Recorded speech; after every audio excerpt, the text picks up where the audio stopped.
जय श्री राधा, जय श्री कृष्णा। आप सभी प्रिय दर्शकों का हमारे चैनल आई एम एस्ट्रो गुरुजी में बहुत बहुत स्वागत है। प्रिय दर्शकों, आज चर्चा करेंगे तुला राशि, जिसे अंग्रेजी में कहते हैं लिब्रा, कि तुला राशि वालों के लिए ये वर्ष का अंतिम माह, आखिरी महीना दिसंबर कैसा व्यतीत होने वाला है। प्रिय दर्शकों, आप लोगों में से कुछ इक्का दुक्का दर्शकों का कमेंट आ जाता है कि गुरुजी आप बहुत अच्छा बता रहे हैं, लेकिन ये जब अच्छा मिलेगा तब मिलेगा, तुरंत का बताइए। तुरंत में तो मैं बहुत परेशान हूँ, मेरा तो सब कुछ बर्बाद हो गया है, पता नहीं मैं तब तक जिंदा रहूँगा कि नहीं रहूँगा। उन प्रिय दर्शकों से मेरा अनुरोध है कि पहली बात तो आपकी कुंडली को देख करके ही सटीक व सही विश्लेषण किया जा सकता है। कभी कभी मैं किसी ग्रह के बारे में बहुत अच्छे फल बताता हूँ, लेकिन किसी को लगता है कि ये तो बहुत अच्छे बता रहे हैं, लेकिन मेरे लिए तो कुछ भी अच्छा नहीं हो रहा है। तो हो सकता है कि वो ग्रह आपकी कुंडली में, आपकी लग्न कुंडली में पीड़ित अवस्था में हो, नीच राशि में हो, शत्रु राशि में हो, तो फिर उसके 100% अच्छे फल नहीं मिलेंगे। कभी कभी मैं बताता हूँ कि शुक्र फला राशि के लिए बहुत अच्छे रिजल्ट देने वाले हैं, माला माल कर देंगे, लेकिन अगर शुक्र आपकी कुंडली में नीच राशि में होंगे तो फिर आपको परिणाम जो है पूरे 100% नहीं मिलेंगे। या शुक्र आपके पीड़ित होंगे तो भी आपको 100% अच्छे फल नहीं मिलेंगे। लेकिन वही शुक्र अगर किसी जातक की कुंडली में उच्च के होंगे, स्वराशि के होंगे, तो उसको तो जरूर 100% अच्छे परिणाम मिलेंगे। तो बहुत बहुत कुछ आपकी लग्न कुंडली को देख करके ही सटीक विश्लेषण किया जा सकता है। यह हमारा जनरल प्रेडिक्शन है। बहुत से दर्शकों का यह भी कहना होता है कि गुरुजी तुरंत का बताइए, तुरंत में मैं बहुत परेशान हूँ। तो आप लोगों का स्नेह, आप लोगों का प्यार, आप लोगों की सलाह, वो भी हमारे लिए मार्गदर्शन का कार्य करती है और हमें एक नई दिशा भी दिखाती है। आप अपना अमूल्य समय निकाल कर हमको देखते हैं, सुनते हैं, और इसके लिए मैं आभार प्रकट करता हूँ और विश्वास दिलाता हूँ कि कभी भी कहीं कुछ नेगेटिविटी मेरी समझ में आ रही होगी, जितना मुझे परमात्मा ने ज्ञान दिया है, अपने आप में तो पूर्ण कोई होता नहीं। ये ज्योतिष एक ऐसा सागर है कि इसमें कभी कोई व्यक्ति पूर्ण नहीं हो सकता। पूर्ण तो एको ब्रह्मा द्वितीयो नास्ति, पूर्ण तो केवल ब्रह्म होते हैं, ब्रह्मा जी होते हैं। मैं तो मानव हूँ, तुच्छ मानव हूँ, लेकिन फिर भी निगेटिविटी हम इसलिए बताते हैं। हर व्यक्ति की इच्छा होती है कि हमारे बारे में गुरुजी कुछ अच्छा बताएंगे, अच्छा होगा, लेकिन निगेटिविटी पहले सुननी चाहिए। कुछ दर्शक ये भी सोच जाते हैं कि अरे अच्छा खासा हम जो है जी रहे थे, देख लिया वीडियो, मूड खराब हो गया। मूड खराब नहीं हुआ। आने वाले समय में अगर कोई जो है दिक्कत है, किसी ग्रह के कारण कुछ निगेटिविटी होने वाली है, तो अगर वो आप उपाय कर लेंगे तो वो निगेटिविटी बहुत हल्के से होके गुजर जाएगी। उपाय भी मैं कोई ऐसे बहुत बड़े महंगे उपाय पूजा पाठ कराने के नहीं बताता हूँ, जब तब कराने के नहीं बताता हूँ। बहुत सरल उपाय बताता हूँ जो कि आप बिना किसी लागत के बड़ी आसानी के कर सकते हैं। बहुत से लोगों के भी कमेंट आते हैं, अरे पूरी ज़िंदगी बीत गई उपाय करते हुए, फ़ायदा तो आज तक कुछ नहीं नज़र आया। पता नहीं आपके विधि विधान में कोई कमी रही होगी। कौन सा उपाय आप कर रहे थे, किस विधि से कर रहे थे, क्या उसका नियम है, क्या संयम है, क्या उसकी टाइमिंग है, या जो उपाय आप कर रहे थे वो आपके लिए सही था या नहीं था। आप बेमन कर रहे थे कि मन से कर रहे थे, पैर घसीटते हुए कर रहे थे कि श्रद्धा विश्वास से कर रहे थे। ये उपाय भी फलीभूत तभी होते हैं जब व्यक्ति पूरी श्रद्धा विश्वास से करता है। हमारा विश्वास ही तो है जो पत्थर को भी भगवान बना देता है। मेरी आस्था ही तो है कि भगवान भी पत्थर में आकर के विराजमान हो जाते हैं और हमें मेरा अनुकूल फल देने के लिए मजबूर हो जाते हैं। अपने भक्त की विश्वास की रक्षा करने के लिए भगवान उस पत्थर की मूर्ति में भी सजीव हो जाते हैं। वो पत्थर की मूर्ति भी मेरी आस्था और मेरा विश्वास उस पत्थर की मूर्ति को भी सजीव कर देता है। प्रिय दर्शकों, आज हम चर्चा करेंगे तुला राशि की कि यह दिसंबर महीना तुला राशि वालों आपके लिए कैसा जाने वाला है। 9 ग्रह होते हैं सूर्य से लेके केतु तक। सबसे पहले हम ग्रहों के राजा सूर्य की चर्चा करते हैं। तुला राशि वालों, सूर्य आपकी चंद्र कुंडली में 11th हाउस के स्वामी हैं, 11वें घर के स्वामी हैं, आय के स्वामी हैं और अभी 15 दिसंबर तक विराजमान रहेंगे वृश्चिक राशि में, अर्थात आपकी राशि से 2nd हाउस में। वृश्चिक राशि मंगल की राशि है, सूर्य की मित्र राशि है, तो वहाँ पे सूर्य बैठ करके कहीं न कहीं आय की व्यवस्था अवश्य करते रहेंगे। लेकिन वहीं आपके जमा धन पे शनि की 10वीं पूर्ण दृष्टि पड़ रही है। मैं दिसंबर माह की बात कर रहा हूँ और शनि आपकी राशि से 5th भाव में है और 5th भाव में बैठ करके 10वीं पूर्ण दृष्टि से आपके जमा धन को देख रहे हैं। तो सूर्य तो 15 दिसंबर तक आपको तो आय के मार्ग प्रशस्त कर रहे हैं, आय की व्यवस्था कर रहे हैं, धन की स्थिति मजबूत कर रहे हैं, लेकिन शनि की 10वीं पूर्ण दृष्टि धन भाव को कमजोर कर रही है, क्योंकि वहां पे सूर्य जो बैठे हैं शनि के शत्रु हैं और जो राशि वहां पे वृश्चिक है वो भी शनि की शत्रु राशि है। तो शनि की 10वीं पूर्ण दृष्टि धन की स्थिति को कमजोर कर रही है और वहीं पे सूर्य की उपस्थिति धन की स्थिति को मजबूत कर रही है। इसका मतलब कि धन आएगा, लेकिन धन जमा धन की सिचुएशन से आप संतुष्ट नहीं होंगे।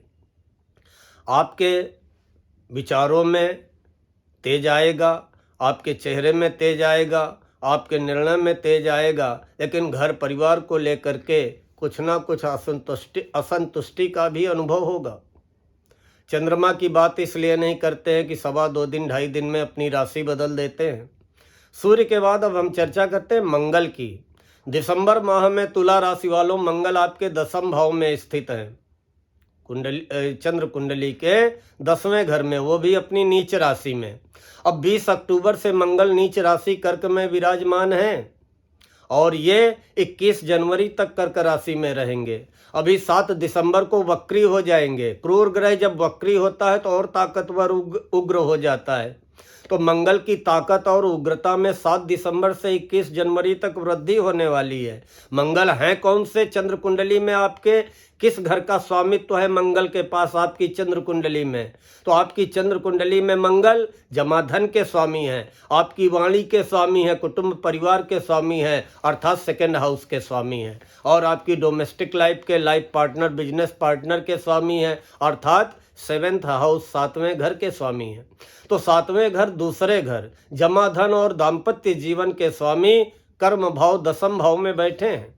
10th भाव में मंगल दिग्बली होते हैं, पावरफुल होते हैं। हो सकता है एकाएक आपके कार्य क्षेत्र को फैलाव दे दे।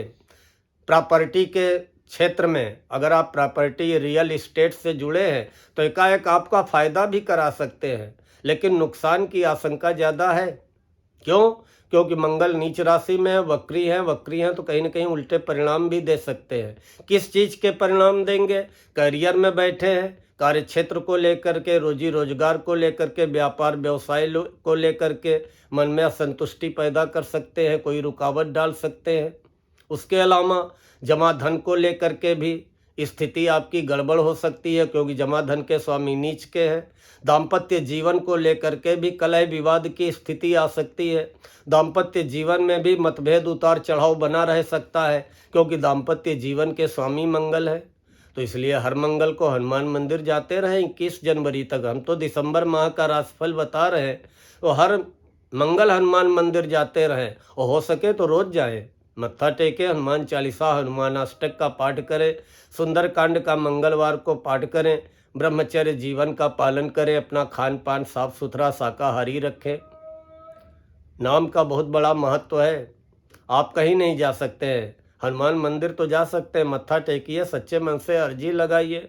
वो भी नहीं कर सकते हैं तो श्री राम जय जय राम बोलते रहिए, राम राम बोलते रहिए, बोलिए। तो कलयुग केवल नाम आधारा, सुमिर सुमिर नर उतरहि पारा। नाम को ही आधार बना लीजिए, लेकिन जो नाम हम ले रहे हैं उसके प्रति विश्वास तो पैदा करिए, उसके प्रति निष्ठा तो रखिए, फिर विचलित ना होइए, फिर वो नाम आपकी रक्षा करने के लिए मजबूर हो जाएगा। बुध की बात कर लेते हैं। बुध आपकी चंद्र कुंडली में भाग्य भाव के स्वामी हैं, भाग्य भाव के स्वामी हैं, व्यय भाव के स्वामी हैं। तो भाग्य भाव के स्वामी हैं और धन भाव में बैठे हैं, तो धन वृद्धि के लिए, आर्थिक स्थिति मजबूत होने के लिए, व्यापार के द्वारा धन वृद्धि के लिए, व्यापार में प्रगति के लिए और भाग्य में वृद्धि के लिए बुध तो बड़े अनुकूल है। नवम भाव के स्वामी नवमेश धन भाव में विराजमान है, व्यय के भी स्वामी है। धन आएगा तो व्यय भी होगा, लेकिन अच्छे कार्यों में होगा। बुध शुभ ग्रह है, लेकिन बुध अभी वक्री चल रहे हैं। अब जब बुध वक्री चल रहे हैं तो उनके परिणाम लेट लतीफ आपको मिल रहे हैं। भाग्य का परिणाम तेज गति से नहीं मिल रहा, क्योंकि भाग्य के स्वामी बुध वक्री अवस्था में है। अच्छा, बुध जब वक्री होते हैं तो परिणाम मिलते हैं, लेकिन थोड़ा देर से मिलते हैं। कोई ग्रह जब वक्री होता है तो उसके परिणाम विलंब से मिलते हैं, और खासकर सौम्य ग्रह वक्री होने पे बहुत अहित नहीं करता है, लेकिन आपकी बुद्धि को भ्रमित कर सकता है। आप अपनी वाणी के द्वारा कुछ ऐसा बोल सकते हैं जो कि आपको नहीं बोलना चाहिए, आपकी वाणी को भी दूषित कर सकता है, या आपके लिए गए निर्णयों को भी बुध प्रभावित कर सकते हैं। अब अगर आप चाहते हैं कि हमें भाग्य का साथ मिले, और बुध वक्री 26 नवंबर को हुए और 16 दिसंबर तक वक्री रहेंगे, तो कम से कम 16 दिसंबर तक हर बुधवार को गणेश जी पे दूर्वा दूबड़ा धूप चढ़ा दीजिए, गणेश चालीसा का पाठ कर लीजिए, बहन बेटी का आशीर्वाद ले लीजिए, और 16 दिसंबर के बाद फिर 31 दिसंबर तक आपको भाग्य का साथ मिलने लगेगा, क्योंकि बुध मार्गी हो जाएंगे। तो 16 दिसंबर से 31 दिसंबर तक आपको भाग्य का पूरा साथ मिलने लगेगा। आपके जमा धन में वृद्धि भी चालू हो जाएगी, घर परिवार कुटुंब के सुख में वृद्धि चालू हो जाएगी। फिर आप अपनी वाणी के द्वारा सामने वाले को अट्रैक्ट करने में सफल रहेंगे, अपनी वाणी के द्वारा बड़ी से बड़ी व्यापारिक डीलिंग सफल करने में सफल रहेंगे। कोई भी व्यापारिक डीलिंग 16 दिसंबर के बाद करेंगे तो आपको निश्चित सफलता मिलेगी, क्योंकि आपकी वाणी में जो एक निर्णय लेने की क्षमता प्रभावित हो रही थी वो आपकी दूर हो जाएगी। सटीक निर्णय लेंगे, सटीक बातचीत करेंगे। ये स्थिति में सुधार 16 दिसंबर से चालू हो जाएगा। अब हम चर्चा करते हैं गुरु की। गुरु आपकी चंद्र कुंडली में छठे घर के स्वामी हैं। छठा घर रोग ऋण शत्रु का होता है, पराक्रम के स्वामी हैं, भाई बंधुओं मित्रों के सहयोगियों के स्वामी हैं। और गुरु अष्टम भाव में वक्री हैं, अष्टम भाव में है, शत्रु राशि वृषभ राशि में है, वो भी वक्री अवस्था में है। वैसे तो गुरु 4 फरवरी तक वक्री रहेंगे और 9 अक्टूबर को वक्री हुए थे। तो अब जब रोग के स्वामी, छठे घर के स्वामी, रोग ऋण शत्रु के स्वामी अष्टम भाव में बैठे हैं, तो सबसे पहले तो मैं तुला राशि वालों को सावधान करूंगा कि अपने पेट का विशेष ख्याल रखें। राशिफल तो मैं दिसंबर माह का बता रहा हूं, लेकिन 4 फरवरी तक जब तक गुरु वक्री हैं अष्टम भाव में, अपने पेट को लेकर के सावधान रहें। पेट की समस्या आपकी गंभीर हो सकती है। पेट में दर्द होना, गैस बनना, अपच रहना, एसिडिटी की प्रॉब्लम होना, पेट फूलना, कोई भी पेट से रिलेटेड समस्या, लीवर किडनी से रिलेटेड समस्या उत्पन्न हो सकती है। हाँ, अब छठे घर के स्वामी अष्टम भाव में है, तो षष्ठेश जब अष्टम भाव में होते हैं या अष्टमेश जब छठे घर में होते हैं तो विपरीत राजयोग भी बन जाता है। कहीं न कहीं एकाएक आपको जो है अचानक धन का लाभ भी करा देंगे। ऐसा आकस्मिक लाभ कराएंगे जिसके बारे में आपने सोचा भी ना हो, ऐसा भी लाभ करा देते हैं। लेकिन पराक्रम, कहीं कहीं आप दुस्साहस दिखा जाएंगे और कहीं कहीं साहस भी नहीं दिखा पाएंगे। कहीं कहीं समझाने का ज़्यादा प्रयास करेंगे, घर में बच्चों को, जीवन साथी को, लाइफ पार्टनर को ज़रूरत से ज़्यादा समझाने लगेंगे तो वो उनको उबाऊ लगने लगेगा। ऐसी भी स्थितियां गुरु जो है उत्पन्न करते हैं। और 4 फरवरी तक ये स्थितियां गुरु से रिलेटेड रहेंगी। तो 4 फरवरी तक अगर पेट की कोई समस्या आती है तो हर गुरुवार केले में जल चढ़ाते रहें, देसी घी का दीपक जलाते रहें। गुरुवार को किसी ब्राह्मण को पीली चीज़ का दान करके, चने की दाल, हल्दी की गांठ, पीले छिलके के केले दे करके आशीर्वाद लेते रहें। अपने मस्तक पे, नाभि पे केसर का हर गुरुवार को, वीरवार को टीका लगाते रहें। पेट की समस्या से राहत मिलेगी, और नहीं तो पेट की समस्या से 2-4 होना पड़ेगा। अब हम चर्चा करते हैं शुक्र की। शुक्र आपकी जो है चंद्र कुंडली में आपकी राशि के ही स्वामी हैं, पहले घर के ही स्वामी हैं। और शुक्र पहले घर के अलावा अष्टम भाव के स्वामी हैं। अष्टम भाव गुप्त धन का होता है, गुप्त विद्या का होता है, आयु का होता है, और आपके शरीर के राशि के स्वामी हैं। तो अब शुक्र तो 2 दिसंबर को मकर राशि में आ गए और आपकी राशि से चौथे घर में हो गए। शुक्र का गोचर चौथे घर में बहुत शुभ माना जाता है और शुभ परिणाम देता भी है, क्योंकि शुक्र नीच राशि में तो है नहीं। आपकी राशि से चौथे भाव में बैठ करके शुक्र मित्र राशि मकर में बैठ करके 2 दिसंबर से 28 दिसंबर तक आपके सुखों में वृद्धि करेंगे। घर में कोई जो है जरूरत का सामान, सुख साधन का सामान जरूर 2 दिसंबर से 28 दिसंबर तक परचेज होके आएगा। घर की डेकोरेशन साज सज्जा में वृद्धि होगी। घर में कोई भोग विलासिता के साधन आएंगे। आपके भूमि भवन वाहन सुख में वृद्धि होगी। आप कहीं फ्लैट वगैरह लेना चाहते हैं, ले सकते हैं। कहीं कोई जो है आप वाहन लेना चाहते हैं, पुराना वाहन निकालना चाहते हैं, वो आपको प्राप्त होगा। या वाहन बार बार आपको डिस्टर्ब कर रहा था, दिक्कत दे रहा था, नुकसान करा रहा था, वो स्थितियां शुक्र समाप्त करेंगे। शुक्र पत्नी के भी कारक होते हैं, तो कुछ जीवन साथी का भी सुख सानिध्य अवश्य मिलेगा। भले ही जीवन साथी के स्वामी मंगल नीच के हैं, लेकिन फिर भी शुक्र के चौथे भाव में आने के कारण आपके सुखों में वृद्धि होगी। जीवन साथी का भी प्यार मिलेगा, भूमि भवन वाहन का सुख मिलेगा, और उसके अलावा कार्य क्षेत्र में भी शुक्र की सप्तम पूर्ण दृष्टि कहीं न कहीं राहत का काम करेगी। तो शुक्र तो 2 दिसंबर से 28 दिसंबर तक तुला राशि वालों आपके लिए बहुत अनुकूल स्थिति में आ गए। अब हम चर्चा करते हैं शनि की। शनि आपकी राशि तुला से पंचम भाव कुंभ राशि में विराजमान है।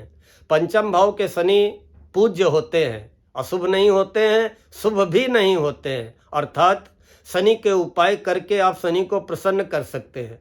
कभी कभी जब शनि अशुभ स्थिति में होते हैं, 8वें होते हैं, 12वें होते हैं, तो जब अशुभ स्थिति में होते हैं, ढैया साढ़े साती का निर्माण करते हैं, तो वहाँ पे दिक्कतें पैदा करते हैं।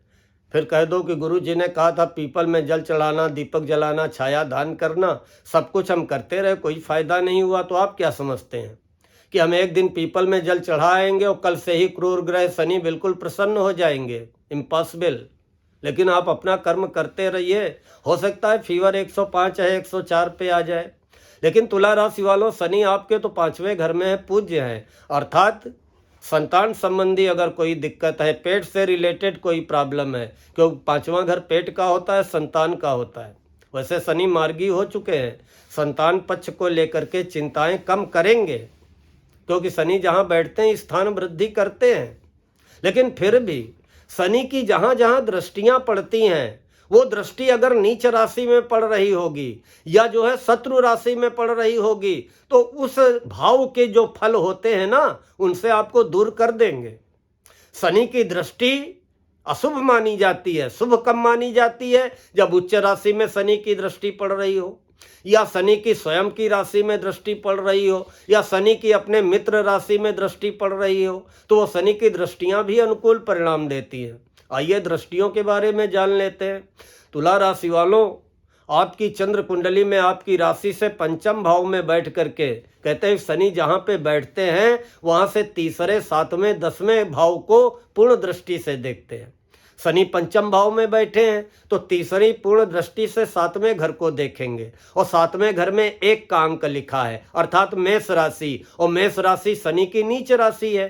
तो वहाँ पे जब शनि की पूर्ण दृष्टि पड़ रही है तो स्वाभाविक है कि दाम्पत्य जीवन में लाइफ पार्टनर से मतभेद ना कराएं, हो ही नहीं सकता है। मतभेद होते रहेंगे, फिर समाप्त होंगे, फिर होंगे, थोड़े दिन बड़ा अच्छा दाम्पत्य जीवन मधुरता से चलेगा, फिर वैसे ही तनाव भरा आ जाएगा। ये शनि की दृष्टि दाम्पत्य जीवन में उतार चढ़ाव कराती रहेगी, क्योंकि नीच दृष्टि शनि की पड़ रही है। साझेदारी में कोई काम कर रहे होंगे तो उसमें फायदा दिखाई देगा, लेकिन फायदा होगा नहीं प्रैक्टिकली।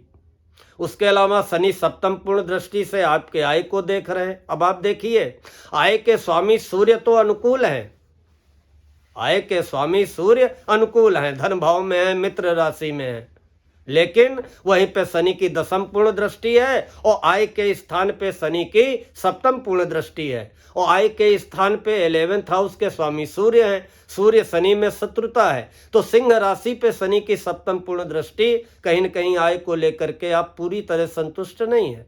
कभी आय होती है, कभी आय रुक जाती है, या जितना आप परिश्रम करते हैं उस आधार पे आय नहीं हो पा रही है,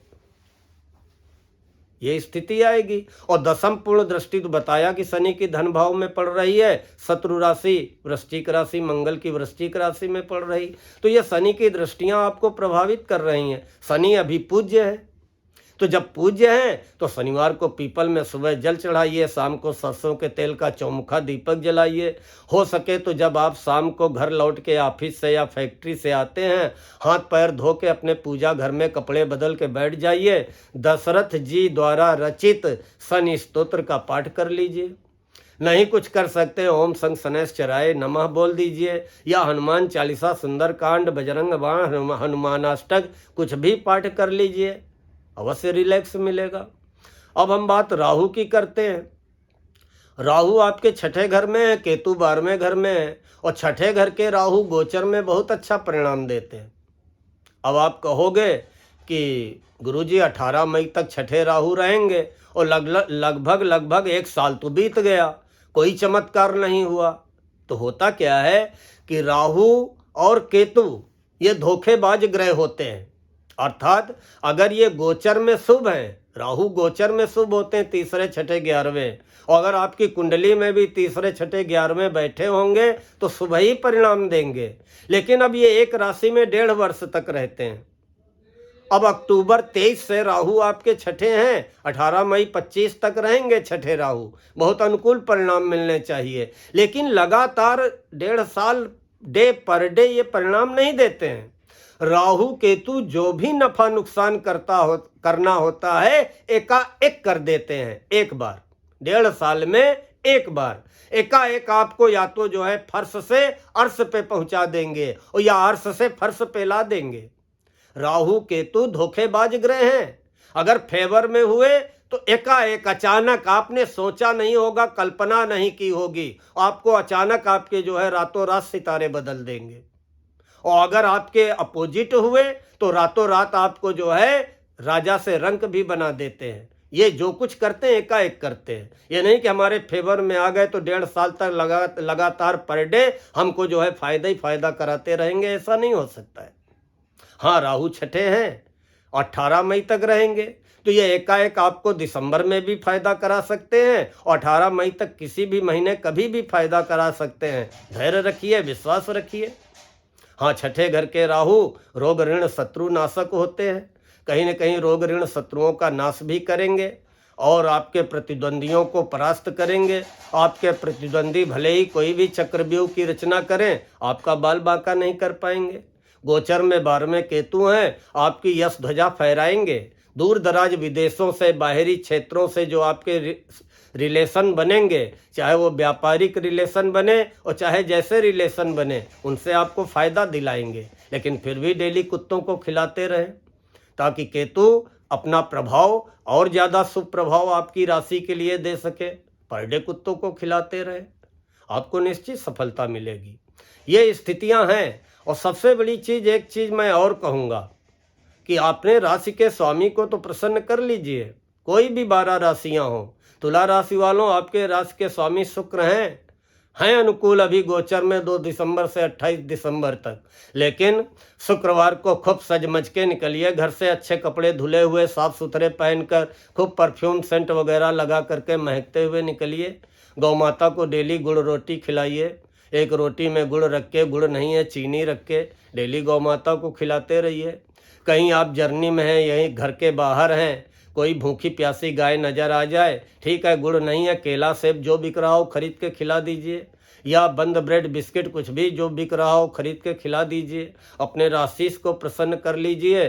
शरीर सही तो सब सही, सारे सुख मिलेंगे। लेकिन फिर भी जो ग्रह आपके लिए विपरीत परिस्थितियों में हैं, क्योंकि ग्रह तो बदलते रहते हैं। एक शनि है टिकाऊ 2.5 साल तक रहते हैं, राहु केतु 1.5 साल तक रहते हैं और गुरु जो है 1 साल तक रहते हैं। मंगल 2 महीने 1.5 महीने रहते हैं। बाकी तो चंद्रमा छोड़ के सारे ग्रह 1-1 महीने में लगभग बदलते रहते हैं। तो जो कभी विपरीत ग्रह आपके अनुकूल है, ठीक है, अच्छी बात है। लेकिन ग्रह कोई पीड़ित हो रहा, कभी कोई ग्रह दृष्टि से पीड़ित हो जाता है और कभी जिस स्थान पे बैठा है, नीच राशि में बैठा है कि शत्रु राशि में बैठा है, उससे पीड़ित हो जाता है। तो कोई ग्रह अगर पीड़ित है, आपको प्रतिकूल परिणाम दे रहा है, तो विचलित मत होइए, उसके उपाय करिए, पूरी श्रद्धा से उपाय करिए, निश्चित आपको फायदा होगा। प्रिय दर्शकों, हमें विश्वास है कि आप सभी को आज का ये वीडियो पसंद आया होगा। अगर पसंद आया हो तो लाइक व कमेंट अवश्य कीजिएगा। अपने इष्ट मित्रों को आगे वीडियो को फॉरवर्ड अवश्य कीजिएगा। और हमारे जिन प्रिय दर्शकों ने अभी तक हमारे चैनल IIM एस्ट्रो गुरुजी को सब्सक्राइब न किया हो, उनसे हमारा अनुरोध है कि कृपया हमारे चैनल IIM एस्ट्रो गुरुजी को सब्सक्राइब करके बेल आइकन जरूर दबा दें, ताकि आगे आने वाले वीडियोज के नोटिफिकेशन आपको बराबर मिलते रहें। मिलते हैं अतिशीघ्र अगला वीडियो लेकर। तब तक के लिए माता रानी आपकी समस्त मनोकामनाएं पूर्ण करें और आपके जीवन से विघ्न बाधाएं और समस्त चिंताएं समाप्त करें। इन्हीं शब्दों के साथ आज मैं अपनी वाणी को विराम देता हूँ। जय श्री राधा, जय श्री कृष्णा।